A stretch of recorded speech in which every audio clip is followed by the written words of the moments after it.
Hello, happy Thanksgiving, everyone.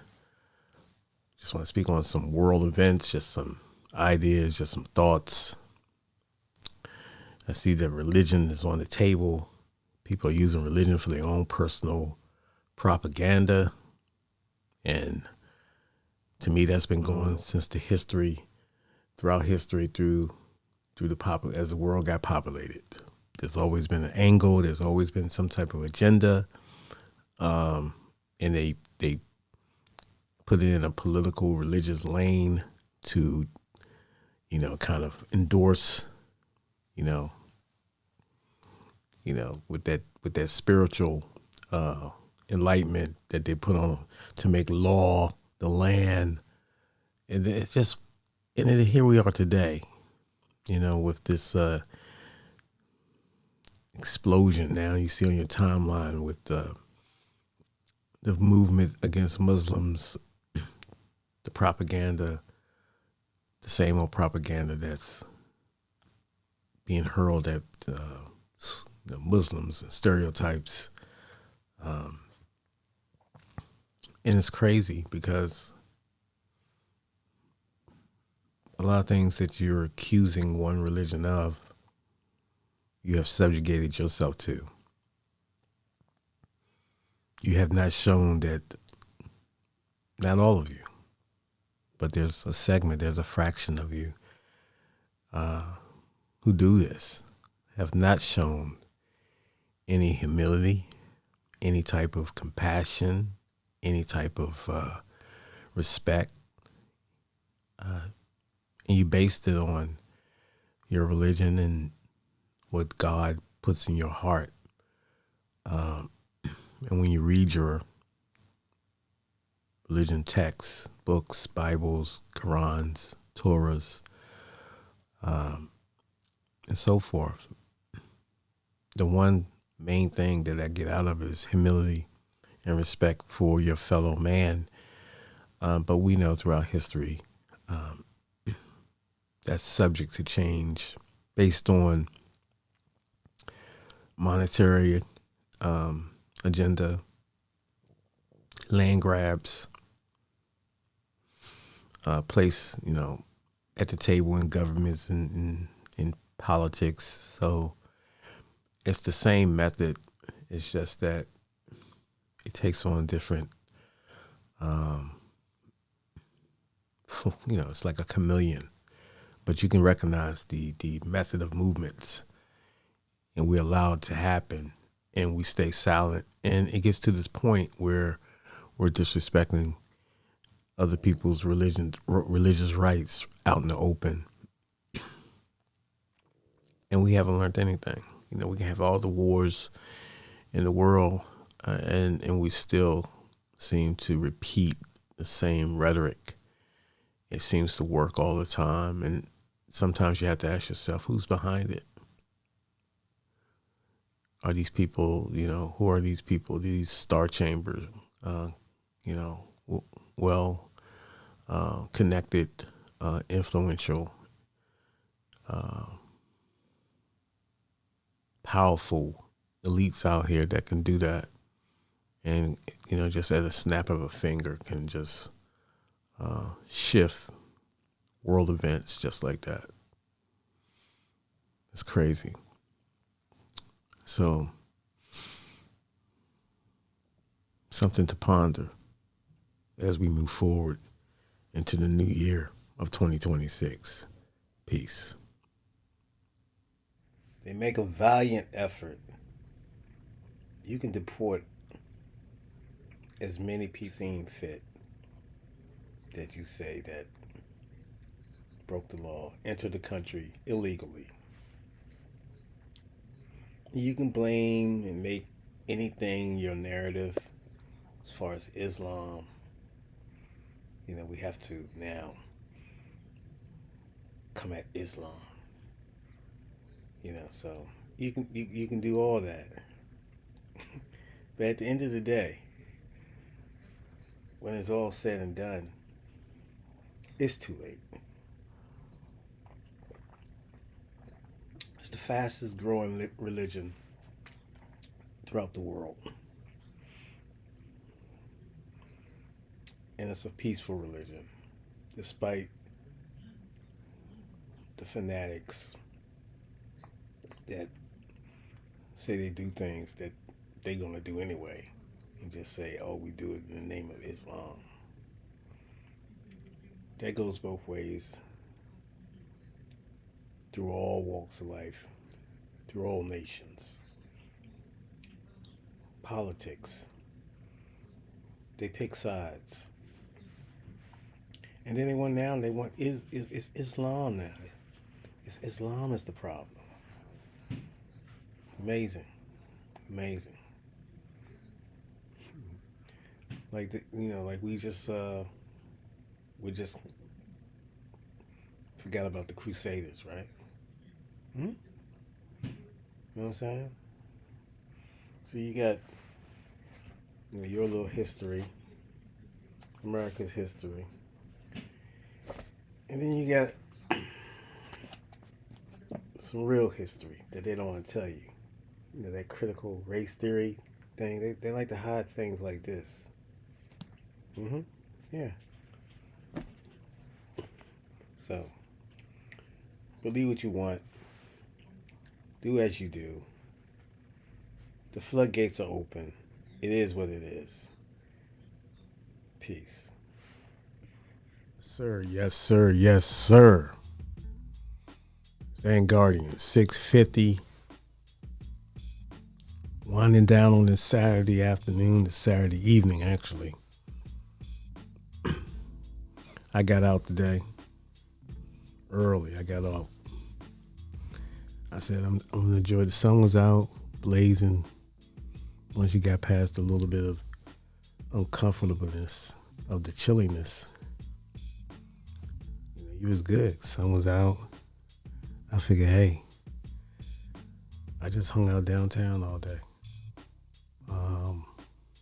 Had a beautiful lunch with my sons.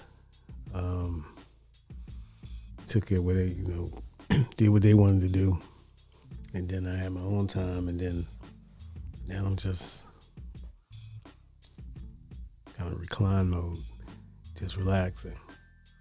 But I had a great time, man. It was a beautiful holiday weekend. It's been pleasant for me. Decompressed, you know what I mean?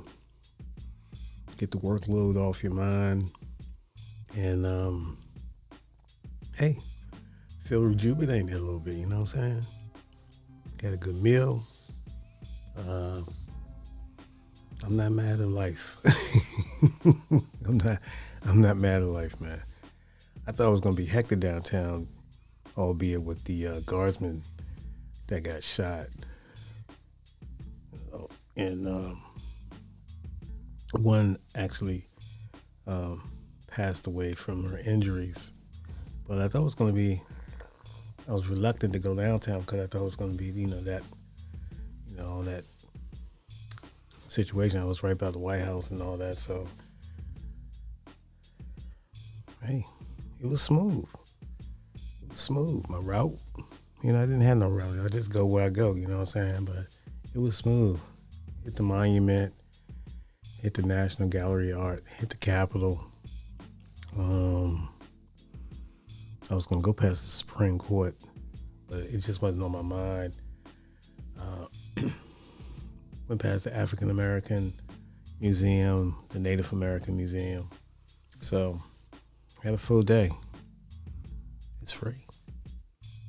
So, hey, couldn't find no parking though.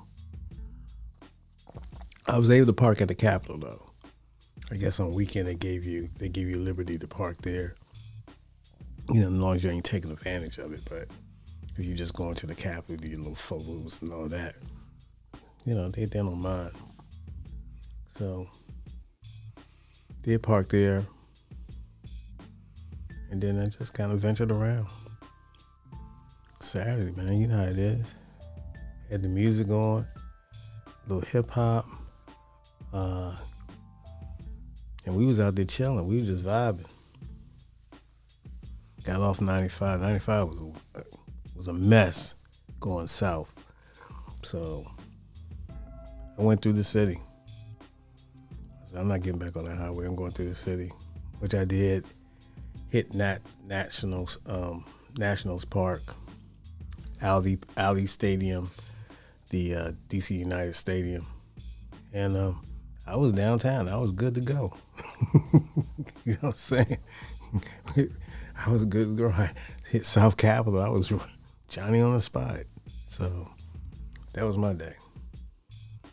I saw that wild video with that dude in the barbershop was getting his hair cut. I guess he had his lineup of his hairline. The barber must have kind of made a mistake. Maybe went too far back or was already pushed back. But you know how it is when it comes to these guys' hairlines. And dude just went. I mean, he went. He went off, bro. He went off.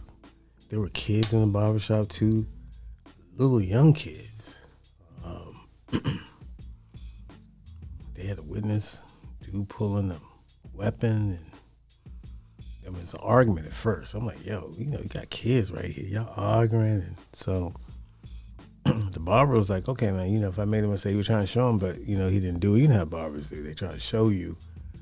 And dude was like, oh man, when I came in, you know, he was just insisting, and he got really confrontational with the barber. And so the barber just said, look, man, go, you got it. Hey, look, I guess you didn't have to pay for it, whatever, you know, it ain't that serious. And dude was still kind of, you know, angry. He was still kind of angry, volatile. So he rolled out, said some things, said this, said that. The barber was there with one other gentleman there. The two kids, I don't know if it was his kids, but there were kids in there. I'm assuming it was his kids or he was guardian of the kids at that moment. And the barber was trying to explain, you know, blah, blah, blah. But he was kind of braggadocious or whatever, like, you know, I did, you know, I guess he ain't like how dude was questioning his skill set. So he was telling that to the other individual with the kids in there, because they were still in the barbershop. All of a sudden, dude came back up in the barbershop, approached the barber. Then he pulled out a weapon. And, aggressively pulled out the weapons. Assaulted dude, pushed him and threatened him several times. A lot of diff cussed him out doing this, you know, threats. And but he had that weapon in his hand. The kids was like that, and then they went over to the barber shop. The kids was kind of frightened. They were traumatized. Off rip. From the whole thing. Not even before the gun situation. The kids was already traumatized. You're not kids, B. They just trying to figure things out. They trying to say, you know what I mean? But it was uncomfortable. Very uncomfortable watching it with those babies in there. So, you know, they persisted. It was ugly, man. Long story. It's out there on the video. Look it up. It was ugly. It didn't have to escalate to that point. You know what I'm saying? And this is in, I believe, Miami, Florida. But I don't know. It's crazy. Because the barber was still kind of escalating it. Even when dude had the gun, it was like, you still was kind of defiant, to say the least. You know what I mean? I would have been more, look, somebody got a weapon in my face, bro. You know, it is what it is. You know what I mean? You just, now it's like, you know, self-preservation. You're trying to say, hey, dude, we good. I mean, he was doing a little bit of that, but he was still kind of, like, you know, he was still having a back and forth with homeboy. And homeboy was like, you know, still threatening him, saying, you know, the only reason why I don't do you, or the only reason why you ain't, you know, eliminated it because I don't feel like going back to jail. So apparently he was in jail or have been, incarcerated, and he out here wilding like that off a haircut. Yeah, I'm telling you, you got touch-offs out here, man. I'm telling you, you have to really be careful. Someone got a weapon, they got an upper hand on you, man. You can't just be like all kind of, chesty. You dig it? You can't be chesty with someone who got a weapon on you. If anything, you just like, okay, dude, hey, my bad, you got it. I meant no disrespect. You know what I mean? Go ahead, man. Let me go home to my family. Whatever. You know what I'm saying? Whatever. You know what I mean? You're in that mode. But you have some people that get a little chesty. You know what I mean? Then, he got a little bit kind of, to me, he got a little reckless with his life, to be honest with you. The barber. Because dude went out, came back. He must have came back. He came back with the joint. So you up here. He came back with a purpose. That was to either let you know that he mean business. And you know what I mean? You need to respect, you gonna give my respect today, whatever. But anyway, he had that jammy on him, and there was no time to be chesty. That's all I'm saying. There was no time to be defiant in that mode. Not in that mode. You just trying to survive at that moment. You just trying to get him to go where he gotta go. You go where you gotta go. You do what you gotta do. Everybody go home. You know what I mean? In that moment. So it is what it is. I just thought I'd talk about that real quick. But anyway, thank you for tuning in. Appreciate the love. Vanguardian 650.